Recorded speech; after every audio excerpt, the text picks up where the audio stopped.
Assalamualaikum warahmatullahi wabarakatuh.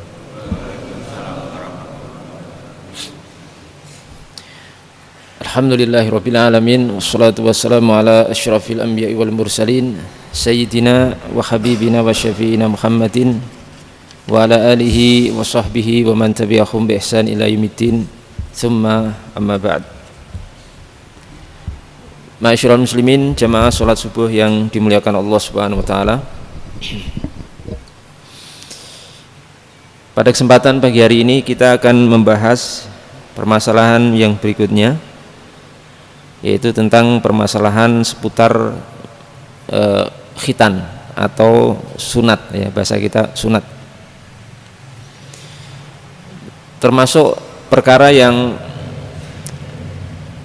dilarang dalam syariat Islam itu adalah watarku al-khitani ba'dal buluh, meninggalkan khitan setelah balik, anak itu balik. Jadi ketika anak itu sudah masuk usia balik, itu statusnya khitan, itu hukumnya wajib. Hukumnya apa? Wajib. Karena usia balik itu usia maksimal yang nantinya setelah balik itu anak akan terbebani oleh kewajiban-kewajiban syariat seperti sholat dan lain sebagainya. Ini kan hukumnya apa? Wajib setelah balik. Kalau sebelum balik maka di situ tidak wajib, belum wajib, ya, maksudnya belum wajib. Kenapa di sini setelah balik itu khitan menjadi wajib? Kalau sebelum balik belum wajib, tapi kalau sudah balik itu wajib khitan. Sebab kewajiban sholat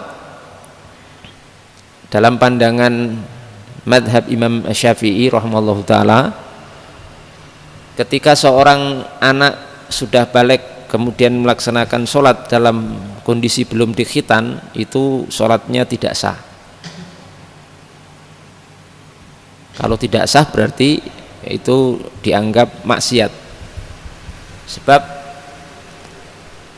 ketika seorang belum khitan, dia kan nanti kalau kencing gitu, kalau kencing itu air kencingnya itu sebagian akan singgah di ujung kemaluannya yang ditutupi oleh kulub, oleh kulit, iya kan?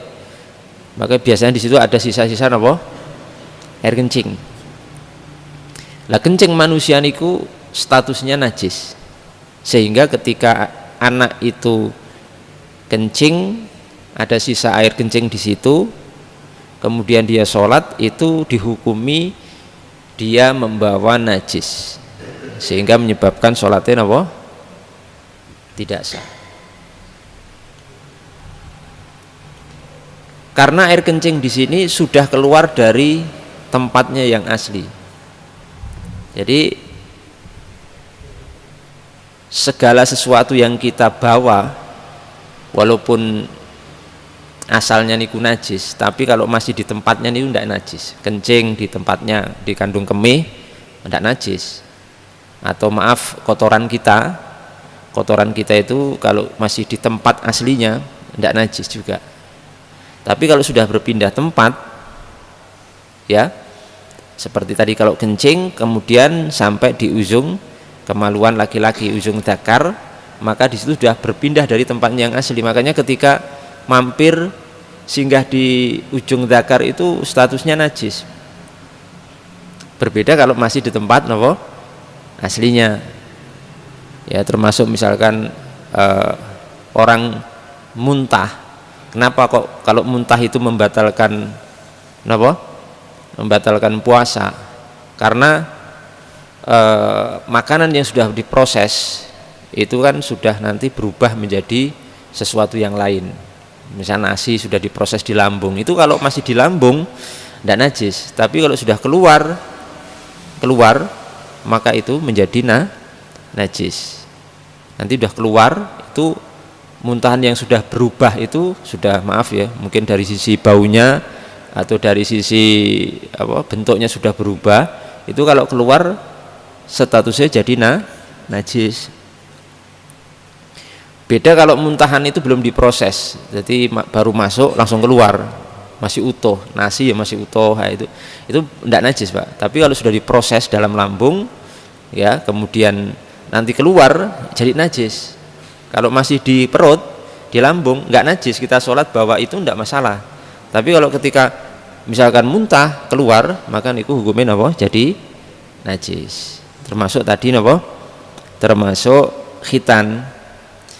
Makanya dalam pandangan Imam Syafi'i, dan ini yang diamalkan di Indonesia, negara-negara yang memang menganut madhab Imam Syafi'i, termasuk di Indonesia niki, di Indonesia atau Asia Tenggara secara umum, dan beberapa negara di dunia seperti Yaman, seperti juga Mesir ataupun yang lain ya, niku hukumnya wajib.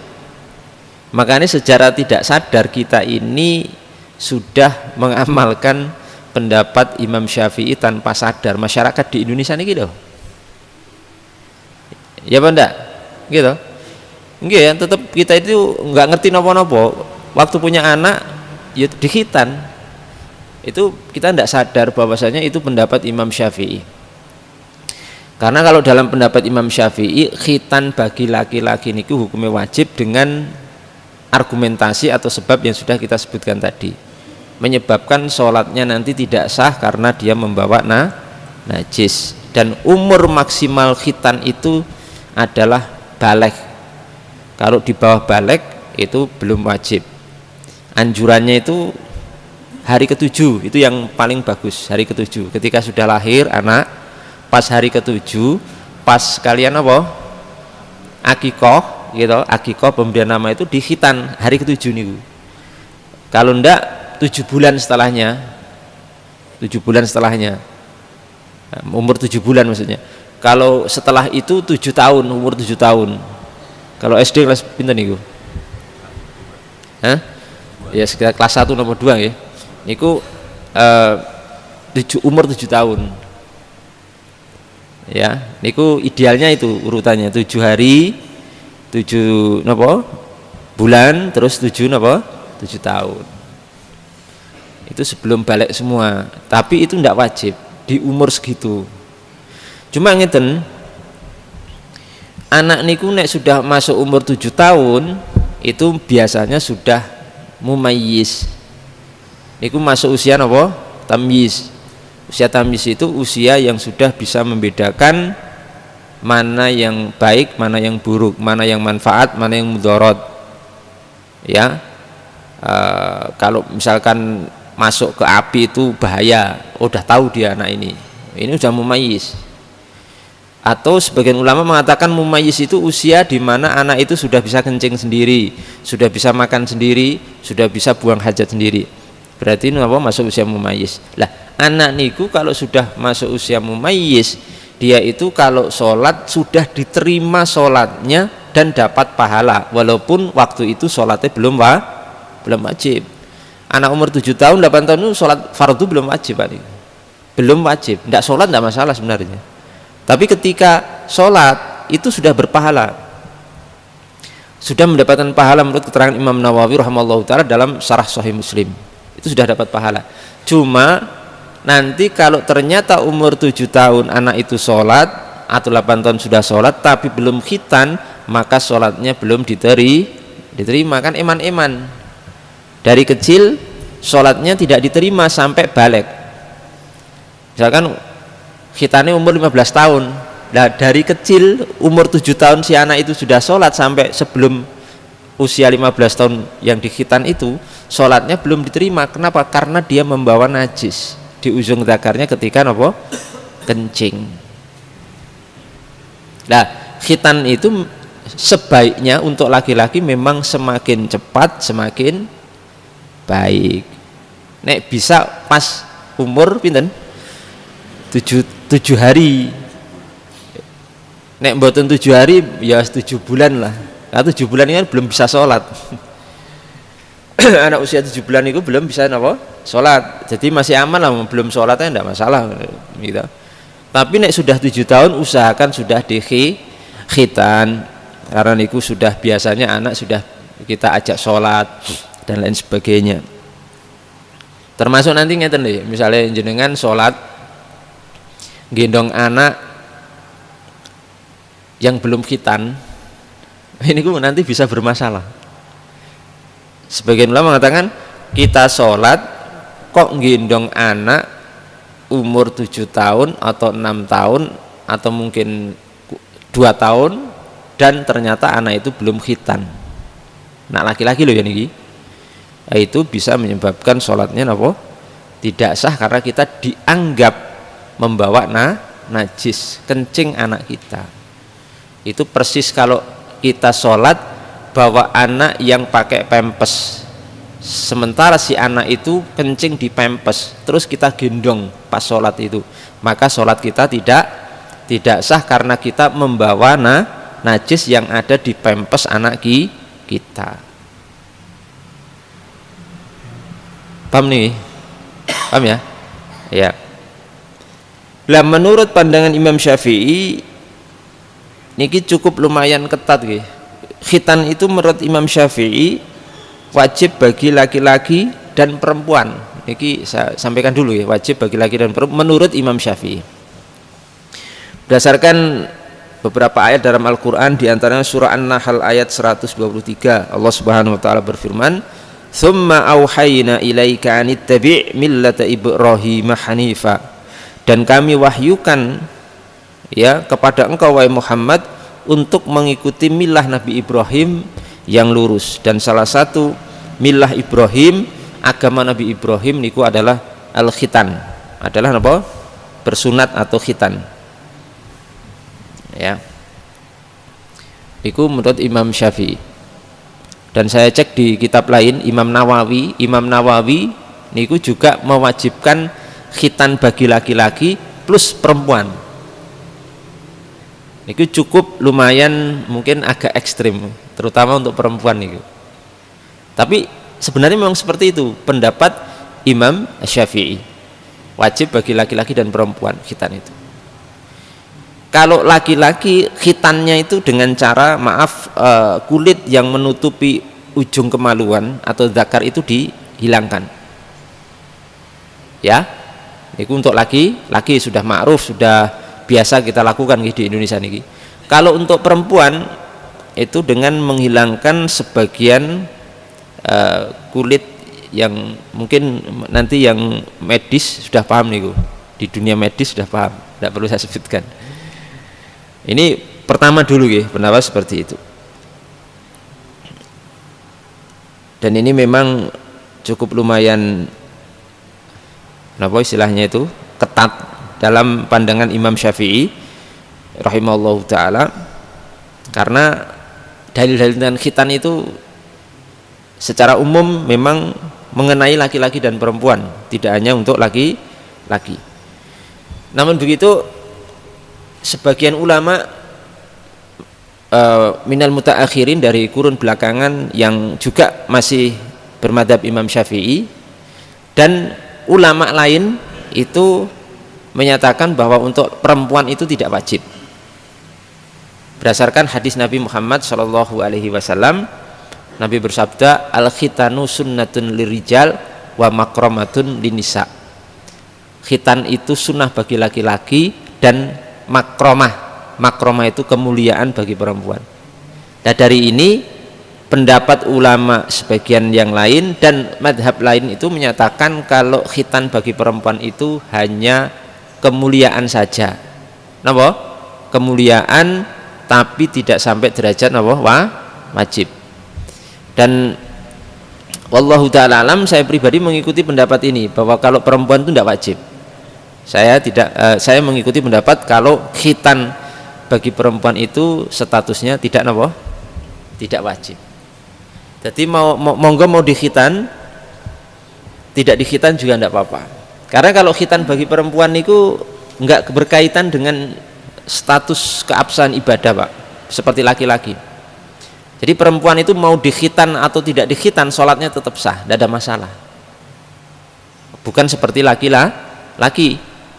Hanya katanya ini perempuan itu kenapa perlu dikhitan, itu katanya untuk menurunkan hasrat seksual, karena perempuan itu kalau nggak dikhitan nafsu dan seksualnya tinggi nanti, terlalu apa bahasanya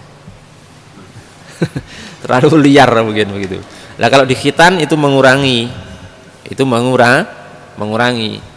tapi itu kan cuma masalah seperti itu. Jadi memang pendapat ulama yang lain itu lebih kuat bahwasanya memang tidak berkaitan dengan keabsahan ibadah, sehingga itu sifatnya cuma kemuliaan saja, tidak sampai derajat wajib untuk perempuan, dan kita mengikuti yang ini tidak wajib untuk perempuan. Tapi kalau untuk laki-laki kita wajib, kita mengikuti pendapat yang wajib, karena sudah di Indonesia ini sudah diamalkan, hampir-hampir tidak ada ya orang Islam tidak khitan. Gini apa betul? Gitu? Tidak ada Pak. Itu sudah ciri khas. Nanti kalau tidak khitan itu biasanya non Muslim, gitu. Dan Nasrani atau yang lain, Yahudi, Hindu, Buddha tidak ada khitan. Ya, makanya sampai khitan itu untuk membedakan Muslim atau non Muslim di negara Islam, gitu. Itu untuk membedakan. Sampai di peperangan gitu, tuh kalau ada orang yang dohirnya non muslim kemudian ngaku muslim, itu salah satu caranya coba dilihat khitan enggak gitu, sampai seperti itu. Nah ini kita mengikuti pendapat yang wajib untuk laki-laki, hukumnya wajib karena berkaitan dengan keabsahan ibadah sholat kita yang tadi sudah kita jelaskan penjelasannya, kita sampaikan ya.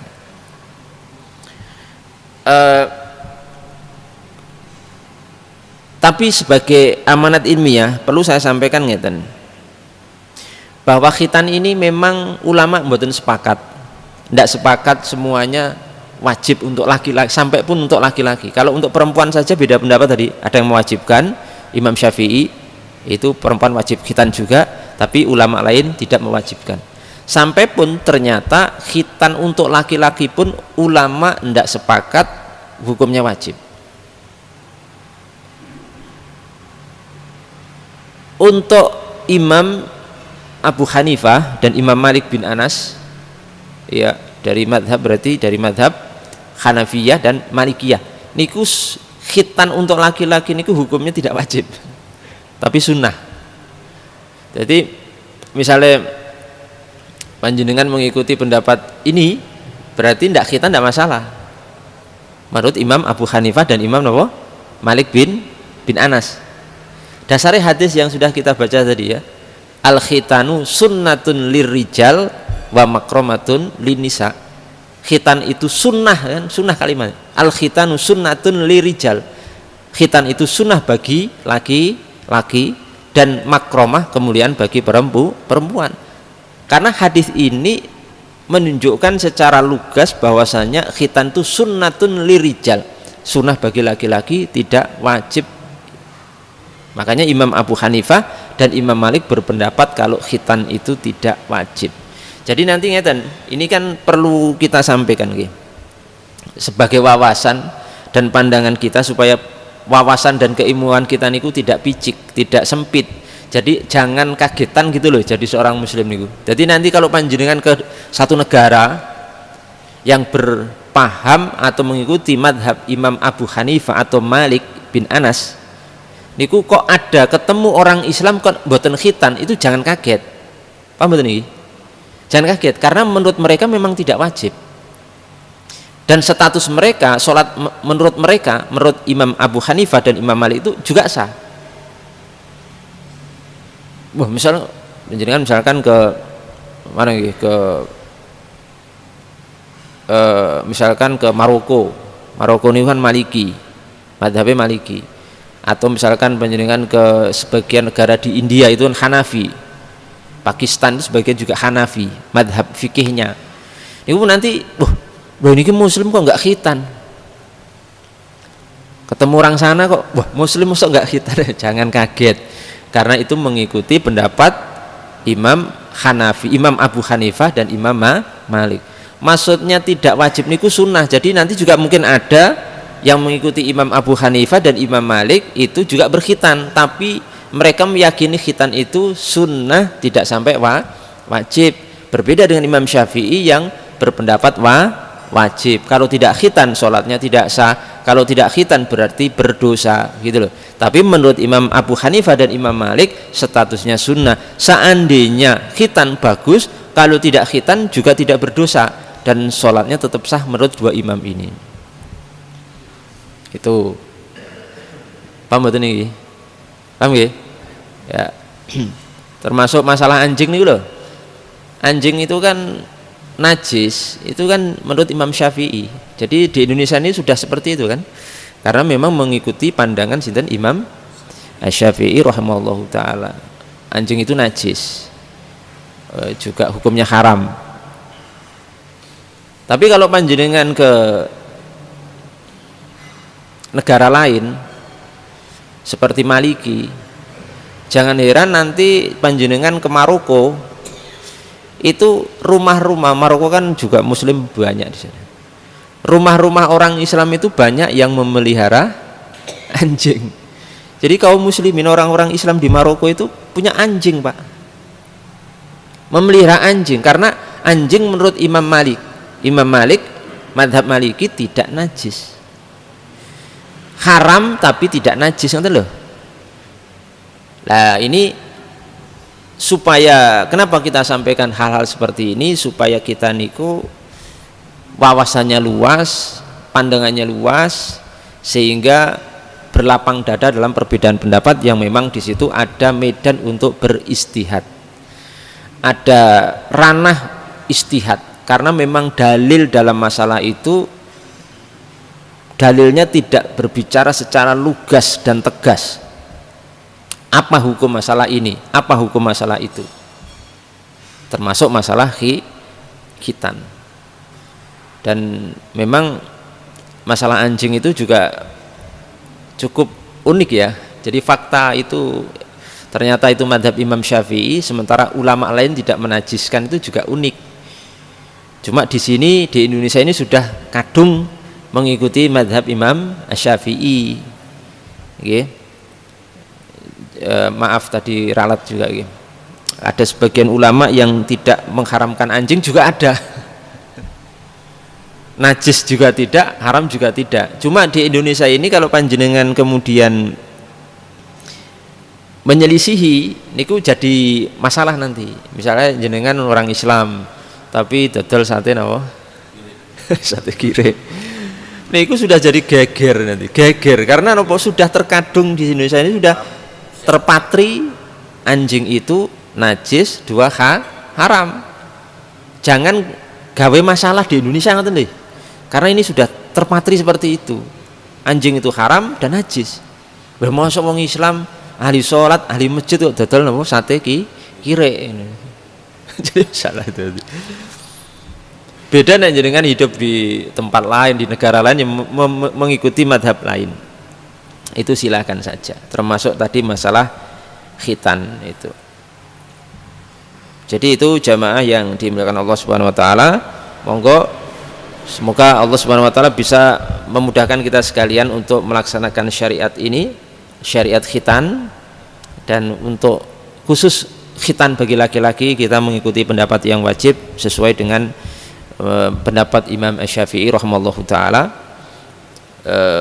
Dan ini sebagai sebagai satu tambahan faedah saja. Jadi ngeten lho, permasalahan itu perlu saya sampaikan, masalah khitan ini.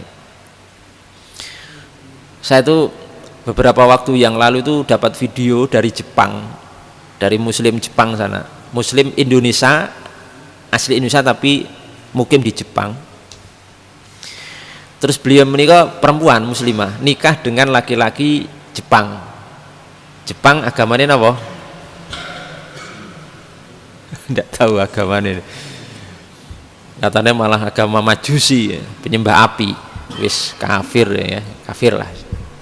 Masuk Islam niki kan syaratnya harus masuk Islam kan. Si wanita muslimah Indonesia niki mau dinikahi oleh pria Jepang ini syaratnya masuk Islam si laki-lakinya itu. Dan beliau mau masuk mu'alaf jadi muslim untuk menikahi perempuan Indonesia ini. Cuma yang jadi permasalahan setelah menikah itu masalah khitan. Lah karena budaya sana di Jepang itu nggak ada khitan, karena memang non muslim juga, niku jadi permasalahan. Si wanita pengen segera suaminya dikhitan, berarti kan sudah lumayan berumur gitu. Mungkin perkiraan saya nggih umure 30-an ya, lebih sedikit mungkin 30-an atau hampir 40. Ini gimana? Suami ini ndak mau, susah dikhitan karena ketakutan. Jadi menurut orang Jepang itu khitan itu sesuatu yang sangat menakutkan sekali. Lah ini maksud kita dengan adanya penjabaran tadi tentang hukum khitan, menurut imam ini, menurut imam itu ada perbedaan pendapat. Monggo hal seperti ini disikapi secara bijak. Kalau awal-awal belum mau, yes, ya bertahap lah. Wong namanya nggak budaya sama sekali, dan itu ketakutan Pak, stres. Jadi ketakutannya itu tingkat tinggi pria Jepang nih. Jadi ya mungkin sementara bisa mengikuti pendapat Imam Abu Hanifah dan Imam Malik bin Anas yang tidak mewajibkan khitan. Nanti sambil jalan terus, tapi sholatnya terus saja, sholatnya terus, karena sudah masuk Islam. Sholat nggak bisa ditawar gitu. Nah, sholatnya wajib jelas nih, ulama sepakat. Sholat terus saja dengan bertaklid kepada pendapat Imam Abu Hanifah dan Imam Malik, yang itu sudah sah sholatnya. Sambil terus jalan, nanti dirayu, dipahamkan pelan-pelan supaya berani berkhitan, atau nanti diakali dengan cara medis yang bagaimana supaya tidak terlalu sakit, supaya nanti bisa khitan dan nanti bisa sempurna mengikuti pendapat yang mewajibkan khitan karena apa yang sudah kita jelaskan tadi. Itu maksud pentingnya kita ini berpandangan luas dalam masalah istihadiyah, perbedaan pendapat yang ada di kalangan ulama. Bahkan Nabi Ibrahim sendiri khitannya umur berapa nih? Umur pinten? Imam Nabi sinten? Ibrahim umur 80 tahun. Beliau itu khitannya umur 80 tahun, dan kalau dalam keterangan disebutkan khitannya pakai napa? Pakai kampak. Di kampak. Jenengan ampun ya, malah nggo kampak. Khitan sekarang itu sudah sangat mudah dan nyaman ya, dan aman, tidak sakit juga ya. Bukan seperti zaman dulu. Kalau Nabi Muhammad kapan khitane, ya, itu ada beda pendapat, ada perbedaan pendapat. Ada yang mengatakan pendapat pertama itu Nabi Muhammad SAW itu yuladu makhtunan, ketika lahir sudah dikhitan, dan itu merupakan mukjizat dari Allah Subhanahu wa taala bahwa beliau itu lahir sudah dikhitan. Itu pendapat pertama. Pendapat pertama mengatakan seperti itu. Jadi sudah makhtun. Karena memang Nabi Muhammad SAW itu sosok manusia yang sangat spesial dan luar biasa. Oke. Sampai-sampai sebagian ulama mengatakan Nabi Muhammad SAW itu dilahirkan tidak lewat jalur biasa. Jadi kalau seluruh kita lahirnya kan lewat jalur jalur bayi itu ya, dari seorang ibu nih. Nabi Muhammad SAW tidak lewat situ, situ memang ajaib, ini manusia ajaib Nabi Muhammad SAW. Jadi jangan heran kalau ada yang berpendapat Nabi Muhammad SAW itu lahir dalam kondisi sudah dikhitan. Walaupun ada sebagian yang menyatakan tidak, belum juga, tapi di usia masih kecil baru dikhitan. Karena memang ada beda pendapat ya, wallahu ta'ala alam. Tapi setidaknya itu menunjukkan satu fakta akan kemuliaan Nabi kita Muhammad Shallallahu Alaihi Wasallam. Jadi Nabi yang paling luar biasa niku nggih Nabi kita sekalian Pak, Nabi Muhammad Shallallahu Alaihi Wasallam.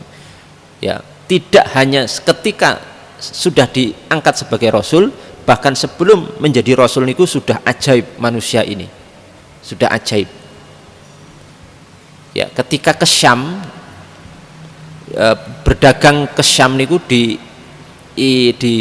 diperintah oleh Khadijah untuk berdagang ke Syam, ditemani oleh seorang pemuda. unik Nabi Muhammad niku diikuti oleh awan yang menaungi beliau kemanapun pergi untuk tidak kena panas sinar matahari, dilindungi oleh Allah Subhanahu Wa Taala. Yang anak pemuda yang menemani beliau ini itu nggak bisa dilindungi, tetap kena sinar matahari. Cuma Nabi Muhammad Shallallahu Alaihi Wasallam yang terlindungi oleh awan itu. Coba bayangkan, itu belum, masih pemuda nih, belum diangkat menjadi rasul. Mungkin itu yang bisa kita sampaikan untuk masalah khitan ini. Ya, semoga menjadi tambahan wawasan bagi kita semuanya, tambahan ilmu bagi kita semuanya, dan hal ini menjadi sebuah kajian fikih di mana itu ternyata khitan itu berkaitan dengan masalah najis dan juga keabsahan ibadah, terutama sholat yang mensyariatkan adanya kesucian dalam kita melaksanakan ibadah. Wallahu ta'ala a'lamu bishawab. Mudah-mudahan bermanfaat. Mohon maaf kalau ada kekurangan. Wabillahi taufiq wal hidayah. Wal afu minkum. Wassalamualaikum warahmatullahi wabarakatuh.